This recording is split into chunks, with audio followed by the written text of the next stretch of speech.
So then I thought, well, okay, I'll just go by natural thing, which is divide this problem up into little tiny bits. So then I started to look at, well, let's go to the costs. I mean, ignore what goes on in the factory and just let's look at the costs of the stuff you're using to assemble the ingredients you're using to assemble the parts. The direct costs. Surely that's a nice baseline we can start on. Okay, so then, and that seemed obvious to me. You get the invoice out, you see there's 1,000 washers, we paid £1,000, it's £1 each. That's easy, isn't it?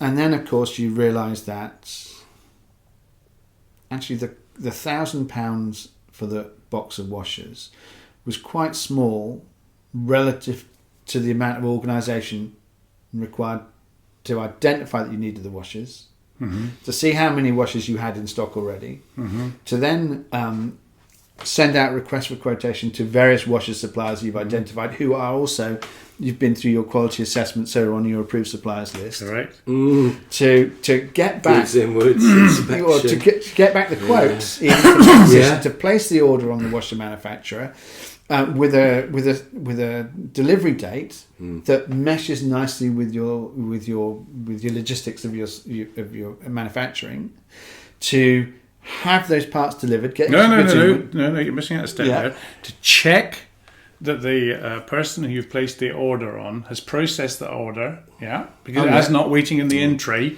for 2 weeks before it's processed. That's why purchasing so expensive. To make sure and to constantly expedite it through their process to ensure that it's going to arrive at the time you want it. And then go through goods inward, go through inspection, goes into stores, gets kitted, and eventually out onto your... Now, this is all cost in your organisation associated with managing that contract. And it's not captured in the direct cost of those parts, normally. And worse still, correct, the people doing them are often the most expensive people in your organisation. organisation. Because that would have sort of be regarded as an overhead, all of that lot, wouldn't it? That's right, The cost of the purchasing department, wait a minute, basically. so how do you... So that is definitely a cost. No argument. Fantastic. How do you attribute that cost, bearing in mind, on one set of washers, you just place the order and it automatically comes out, and then the next set of washers, the manufacturer's had a problem, and you've now got to shoehorn this through their whole... Loads of management time required to sort it out. Now, clearly, these two identical boxes of washers have got very different costs. And what happens if the washers don't arrive in time? Yes. Are you going to be sat around? Or has your supervisor and manager got to rejiggle all your... make something else, Yeah, and how do you cost that? Because you've rejiggled the whole factory, and how do you recost it now? And do you everything. Do you marmalade that? Do you spread that cost evenly over every job you're doing, or do you put it just on that box of washers? Well, you have to put it in a box of washers because it cost it. You've broken me. And look, it broke me as well. So eventually I worked out that. We just don't know what things cost then in the end. Okay, so unless we fractalise it. Well, it helps.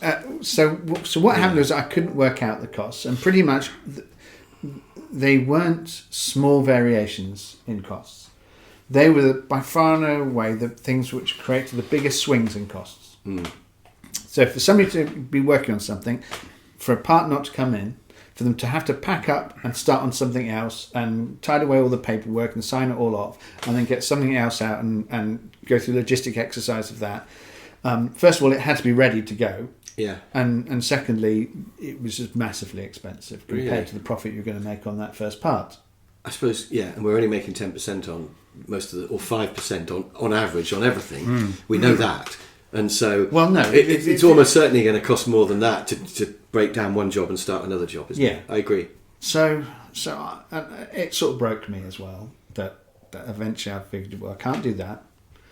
I'm really struggling with this high overview. Because if we give up on measuring costs, where are we? We've got nothing. We don't know anything then. Yeah, that's how I felt. Yeah. And Andrew was saying we should standardise things, and we'd eventually prove that was a disaster as well.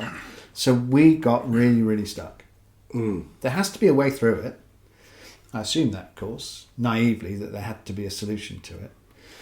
You had to be able to know your costs of the products you're coming into the process. We laugh at the fact they made a Mini for 30 years without making any money on it, but here we are saying that nobody knows whether they're making money. how do BMW know whether it's profitable making a 3 Series or not? I mean, Don't know. I think they just don't. Well, as you say, the big numbers at the end. All they do is they say, well, let's make 3, 5s and 7 series, and thank God we've made money this year, so that's okay, we'll carry on doing the same next year. But maybe all the money came from the 5 Series. Maybe. They just don't know. It's quite a scary thought. It is. Especially when you start to make a loss and you think, what do we do about it?